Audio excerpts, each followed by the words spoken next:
I dreamt my dreams nikiwa kwa street. I was a street boy. Mimi nikiwa mdogo nilitupwa kwa street nikiwa mdogo ndani ya box, na baada ya kuokotwa nikapelekwa kwenda kuishi na nyanya yangu. My grandmother mwenye alinilea alikufa nikiwa 7 years old. After nyanya yangu kudai, babangu alikufa nikiwa 5 years old. I never saw my father, so lakini I attended the funeral. But the person who was my father and my mother was my grandmother. She died when I was 7 years old. Na baada ya nyanya yangu kufa, I was forced to go to the street. Mimi nilivuta gum. I started sniffing glue as a street boy at the age of 7.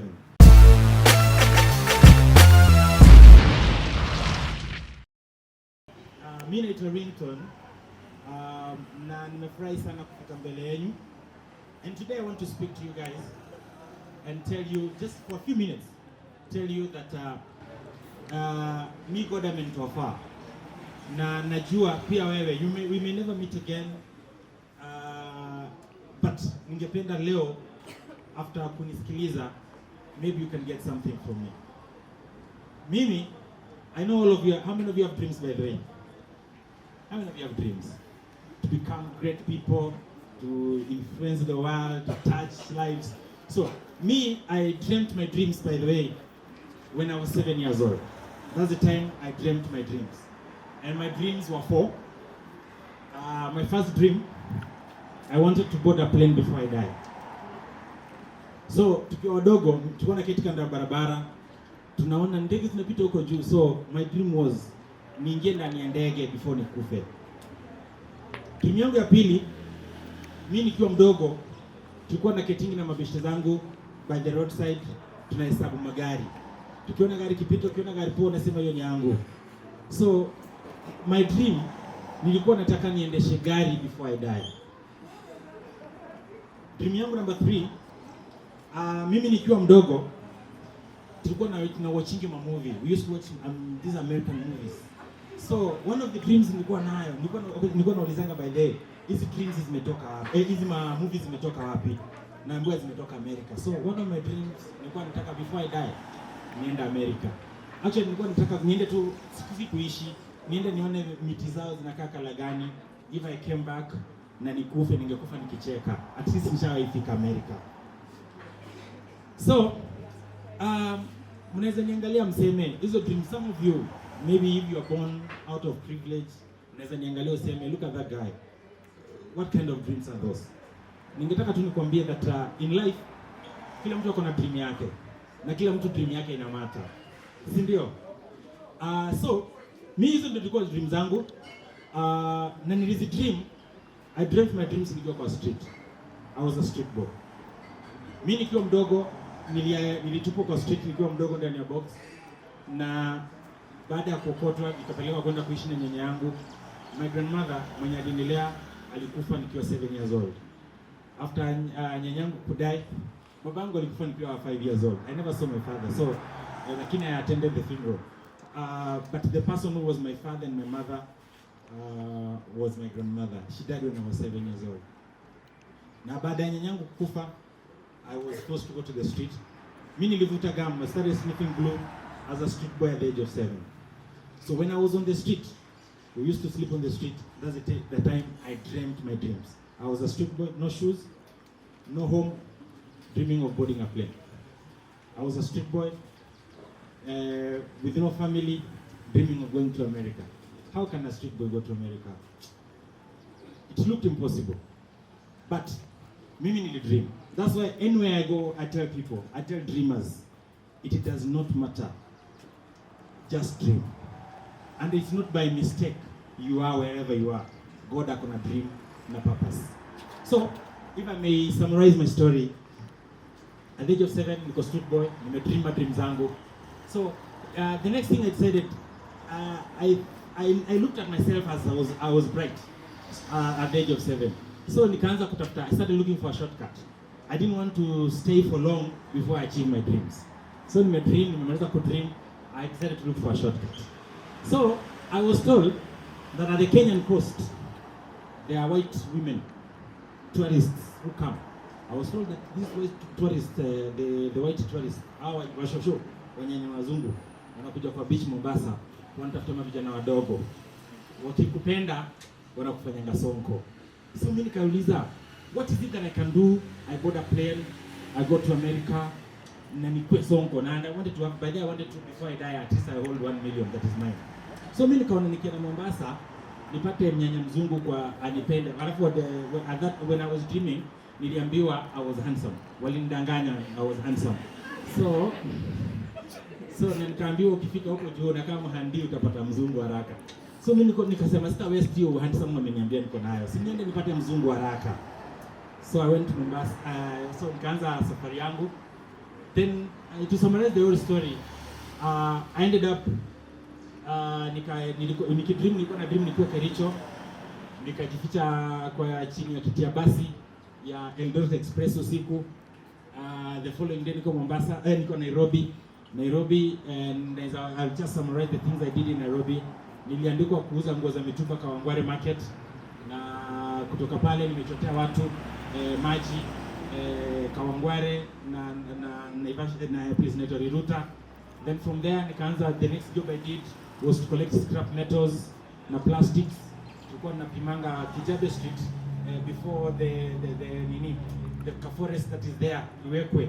Kuna watu kitambo walikuwa tulikuwa naenda hapo tunapima. So tunapima napata pesa. I did that mpaka nikapata pesa. Nikaenda mpaka Kenya Railway Station. Ule mtu anakata tickets za third class. Nikaona nimuongeleshe anisaidie kufika Mombasa. When I spoke to this guy, nikamlilia, nikamwambia mimi niko na dreams za kufaulu kwa maisha, I want to be very successful, and I think for me to achieve my dreams before I die, lazima nifike Mombasa, nipate mzungu anioe. So this guy akacheka, akaniintroduce kwa driver train. I ended up paying the driver train 100 bob. Akanibeba kwa train at the back. Kuna train na kuna driver wawili na wanaitwa firemen wawili. So when one fireman and driver wanaendesha, the others are asleep. So nikalala kwa room yao huko at the back wa train. The following day nilikuwa niko Mombasa. By saa 3 nilikuwa nimetafuta njia ya kufika kwa beach. So nikienda Mombasa, I didn't know the names of the beaches. So nikifika Mombasa niliuliza which is that big beach yenye kuna wazungu wengi. Mtu akaniambia unauliza juu ya pirates, nikasema hiyo. So nikaanza kutembea nikiuliza pirates iko wapi. So by saa 5 train inafika, inaenda overnight. By asubuhi nilikuwa Mombasa, by around saa 5 nilikuwa kwa beach inaitwa Pirates, na nimeketi kwa mchanga kando hapo hivyo. So naongojea wazungu wakam. So when I went to Mombasa, I thought wazungu ni wengi sana. Ukifikiria ni kama venye mko hivi mnafaa kwa wazungu. Na so nilikuwa nafikiri naenda na kama hadi they pass, they like you, they pick you, na unaanza safari ya kwenda majuu. So I sat at the beach the whole day na sikuona mzungu. So by the time it started getting dark in the evening, I got worried. I didn't have a place to go sleep. So lazima ningesimama nitafute mzungu haraka. One of the things I tell dreamers, that when you dreaming is one thing. You may dream and die with your dream. After dreaming, what do you do about your dream? So si mimi nimedream niko kwa beach, nimeketi kwa mchanga na sioni mzungu na nataka mzungu, ningefanya nini? I decided to rise up. So naambianga mtu akona dream, ukishamaliza ku dream, you need to rise up also. So mimi nikasimama and I started walking on the beach. Sasa nauliza watu wazungu wanapatikana aje? And I got this so nikatembea from Pirates mpaka kwa hotel friend to Travelers Beach, lakini along the beach nikaona jamaa anauza curious. Nikajiambia jamaa hizi curious haiwezi kuwa kwa beach anauzia Wakenya wa kawaida. Angekuwa anauzia Wakenya wa kawaida, wengi wako mtaani. Hapa kwa beach lazima anauzia wazungu. I decided to speak to this guy, nikamwambia anisaidie kupata mzungu. Then this guy akaniuliza, you are a young person, wewe ni kijana, unafaa kuwa shule somewhere, why are you looking for mzungu?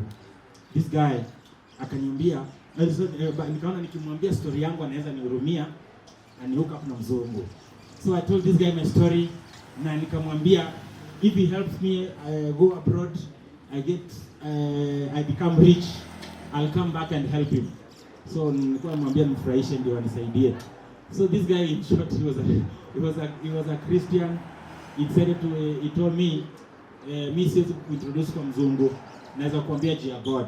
So the guy preached to me na akaniambia I've been trying things on my own, let me try with God. So I slept in that guy's house that evening. The following day took me to his church in a Deliverance Church, Makupa. Then the church, when I was at the church got me a place where I went to stay. I was taken to school. I schooled until I finished high school from Mombasa High School. My first job after high school, I used to be a hawker. Nilikuwa na hawk vitu Mwembe Tayari. Then after that, nikaanza usanii nini. I released my first song. Nilikuwa naitwa Maisha Bila Si Maisha. Ikakuwa popular in Coast. I started doing shows nini. I recorded other songs until I did finish my album. Ilikuwa naitwa Gospel in Abamba. Became popular across now in churches across Kenya. I moved to Nairobi. I used to live with Daddy Owen and Rafton. Nilikuwa kama houseboy kwao. I used to wash their clothes, their cars, everything. So from there, God akanjalia. I moved to a bedsitter, Kayole. I moved to one bedroom, Komarok. I moved until I thank God today. I live less than a kilometer down the line in my own house here in Runda. And I've been to America, boarded planes, all that is gone. The dreams I was dreaming, it is achieved without a family, a partner, a background. Now I dream better. Not just those are small things. Now I dream better and big dreams. So clap for me. Yeah, good. So I am not speaking to you to tell you that my dreams were special, but those were mine. You have yours. Sindio? Turn to your neighbor, tell your neighbor, I know you have your own dream. So, you have a dream, yes, right? So, you've dreamt, yes. You must do something about your dream. Now, for me, I've learned a couple of things in life. For you to be able to achieve your dreams, I'm experienced. For me to achieve those small dreams of mine, I've learned lessons. So today I came to tell you 3 lessons only that if you copy me, you'll achieve that big dream of yours. Now, number 1, if you have a dream and you want to achieve it, turn to your neighbor, tell your neighbor, you must sacrifice for your dream. If you have a dream, right? Okay, if that other neighbor doesn't have a dream, turn to the other one. Maybe this one maybe has a dream. Turn to your neighbor and tell them, my neighbor, if you want to achieve your dream, you must sacrifice for your dream. I can't, nikiangalia hivi nikiona usemi najua you don't have a dream. Look around. Anybody who is not speaking to the neighbor, that person doesn't have a dream. Tell your neighbor you must sacrifice for your dream. Good. So, for me, as Ringtone, you may ask me, Ringtone, how did you sacrifice for your dream? Acha niwaambie. When I was taken to school, na niko church, I started singing, rapping nini at the church. Nikaandika ngoma yangu ya kwanza. Hiyo ilikuwa inaitwa Maisha Bila Si Maisha. Nikaandika hiyo ngoma na nikaenda kwa studio Mombasa. That time ilikuwa inaitwa Tabasam Records. Nikauliza how much is it to record one song? Nikaambiwa ni 5,000 shillings to record one song. I went to my pastor. Nikamwambia, pastor, si unajua mimi na rapping hapa church eh? Akile ngoma na rap, nataka kuirecord. Nipatie 5,000. Pastor akaniita akaniambia, kuja kae hapa. Wewe ulikuwa unatafuta kusoma ama ulikuwa unataka kuwa msanii? Na akaanza kuniambia venye ukiwa msanii huwezi faulu kwa life. Nikaona stage na pastor. So pia nyinyi naweza kuambia, unajua unaweza kuwa uko na dream, uko nayo, hata wale watu ambao baba yako, mama yako, the people love what you understand dream yako. That does not mean you give up on your dream. Me, I didn't give up on my dream, and I didn't have to with the pastor. So I went to everybody that I knew in my life, and nipatia 5,000 record hiyo song yangu. Nobody gave me the money. Then siku moja nika attend conference, mahali tuliambiwa you must sacrifice for your dream. Nikaanza aje. Nilikuwa napewa 40 bob every day. Transport ya kwenda shule. Nilikuwa nasoma Mombasa High School. Ni shule zile za day school za town. Unaenda asubuhi na rudi jioni. Nilikuwa napewa 40 bob every day. Nilikuwa naenda kwa mat. Nikafanya ubeshi na makonductor. So kenye nilikuwa nafanyika watu kwa hii kiti ya mwisho nilikuwa nakaa tunajifinya hapo. Conductor namlipa 10 bob instead ya 20 bob, na wakati nimewazoea sikuwa nalipa. After some time I became popular na conductor, zile matatu za ngoma wananijua. So sikuwa nalipa. I used to save 30-40 bob every day. Every Saturday napeleka studio nalipa. Nikamwambia producer, mimi niko shule, siwezi pata pesa yote. Nitakuwa nalipa kila saa tu. So I became kama member wa studio. I did that for over 2.5 years for me to record one song. But when I was doing that, nilikuwa sina viatu, sina fashion. Hii pesa nilikuwa na save, ningenunua t-shirt poa, ninunue viatu poa, ningefanya kitu, ni look fashionable in front of me. Niko kijana nataka mademu and like, unajua. But I decided to sacrifice fashion, looking good for the sake of my dream. So that one day maybe my dream will clothe me. Right now I'm clothed. Wakati nilikuwa nafanya hivyo, mimi napenda kukula vitu poa. Maybe ningefanya hivyo saa 3 ikifika nikienda pale kwa beach culture ya Mombasa every Saturday, Sunday tunaenda kwa beach afternoon, tunaenda tu kutembea kwa beach. Maybe ningekuwa nakula vitu poa poa kama kijana. I sacrificed eating nice things for the sake of my dream. I invested the little money that I had. Now I can eat good things. I can put on well because I sacrificed for my dream. I don't know what you need to sacrifice for your dream. Some of you maybe it's time. Instead of watching the series, you need to study something. Some of you maybe instead of going clubbing, maybe you need to do something. Some of you is sacrificing time, maybe sacrificing fashion, maybe sacrificing buying a new iPhone. Your friends have the latest iPhone. Maybe for you, you don't need it. You need to sacrifice buying the iPhone for the sake of your dream. Maybe an expensive wig. Your friend, akona ile the human hair, maybe 70k. Sindio? You don't need to buy it. You can invest that money in your dream. When you achieve your dream will buy you anything you want. Am I making sense? Thank you. So, number 2, you must be persistent. When I recorded my first song, I took it to the radio station in Baraka FM in Mombasa. They never played my song. Me, I had sacrificed for years to record it, but they never played it. So I got angry. What did I do?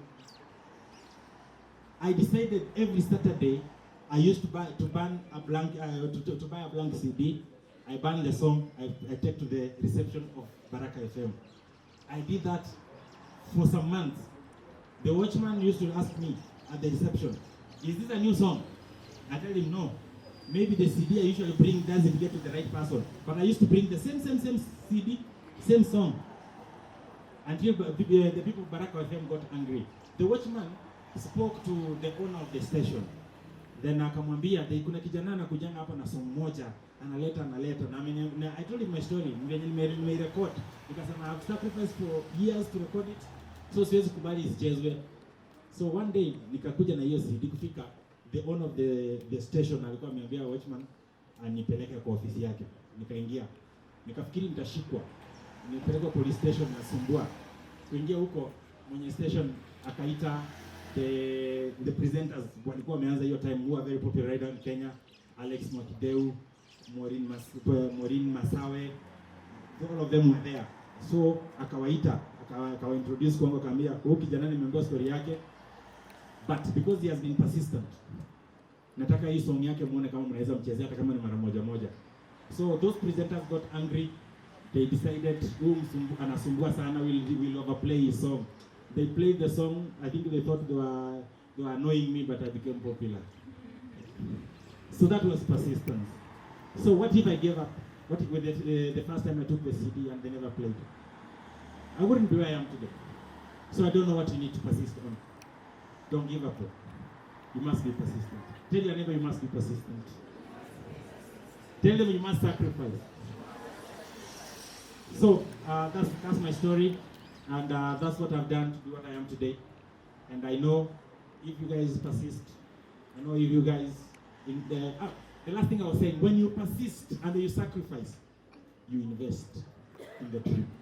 You sacrifice, you persist, and invest. You know you can sacrifice and misuse. You must sacrifice and invest in your dream. So today, I am proud I made the right mistakes by sacrificing, looking fashionable. Now I can be fashionable, courtesy of my dream. I sacrificed. By the year time, I could have even bought the money. I could have bought a phone, but I never bought a phone. Nilikuwa na hiyo time kulikuwa na simu ya jamii. I used to call somebody. I used to go to simu ya jamii. So I sacrificed. Some of the posh friends of mine had phones. So I sacrificed for my dream. Today my dream feeds me, clothes me, has given me good friends. So even you, sacrifice for your dream. It's never too late. Don't tell me I'm 40 years, I can't sacrifice. You need to sacrifice. You're not dead. Until you die, that's the time you cannot sacrifice. I don't care how old you are. Some of you are looking at me and saying, my time is up for sacrifice. No. It's never too late. And it's never too late to dream. You must sacrifice. You must sacrifice, and you must be persistent and invest in your dream. If you guys think I've made sense, clap for me. Nicely.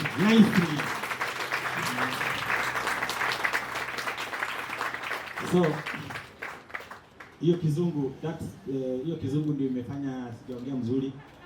If I was speaking in Kiswahili, I could have made more sense. I've really tried. Yeah, people are shocked. Yeah, I've spoken the English, eh? I've really tried. You need to clap for me for the good English I've spoken today. So, I'll allow you guys to ask me 1 or 2 or 3 questions.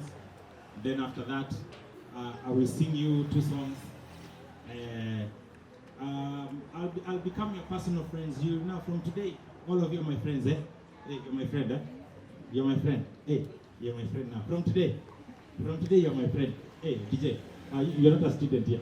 But he's a big fan. Okay, all right. No, you're my friend from today. So all of you, you become my friends, eh?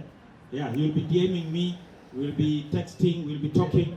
I'll help you. I'll help you. I'll motivate you. Ama mnaona siwezi motivate. Ni aje bana.